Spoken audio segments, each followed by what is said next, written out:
Vous savez, beaucoup de gens ne peuvent même pas imaginer s'engager dans l'action sans avoir auparavant ressenti une forme d'indignation.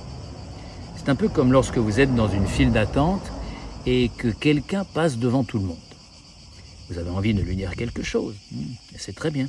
Vous avez envie de faire savoir à cette personne que cela ne se fait pas, et c'est très bien. Vous avez envie de faire quelque chose, de pousser la personne pour qu'elle reprenne sa place. Pourquoi pas? Mais savez-vous ce que vous êtes en train de faire? Vous êtes en train de dire « vous vous comportez mal, alors je me punis ». Observez bien le processus. Il s'est mal comporté, nous sommes d'accord.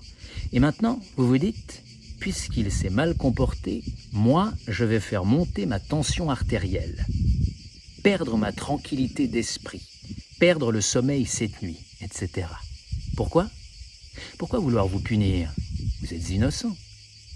On pourrait croire que les gens seraient capables de comprendre ce raisonnement, du moins les gens éduqués, les gens soi-disant raisonnables.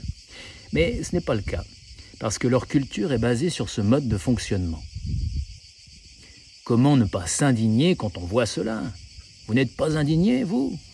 Non. Mais vous allez faire quelque chose tout de même. Oui, bien entendu. Et vous n'êtes pas indigné, contrarié? Non. Vais-je faire quelque chose? Oui, bien sûr, mais sans me contrarier. Pourquoi me faire du mal? Pourquoi me punir alors que c'est l'autre qui s'est mal comporté? Plonge dans le tumulte de la bataille et laisse ton cœur en paix au pied de lotus du Seigneur. Mais il y a une peur, voyez-vous. Ceux qui nous ont programmés craignaient que si nous n'étions pas indignés, fâchés, contrariés, nous n'agissions pas. Il ne leur est jamais venu à l'esprit que quand on est perturbé, on a beaucoup moins d'énergie pour faire les choses et notre perception est obscurcie par la contrariété.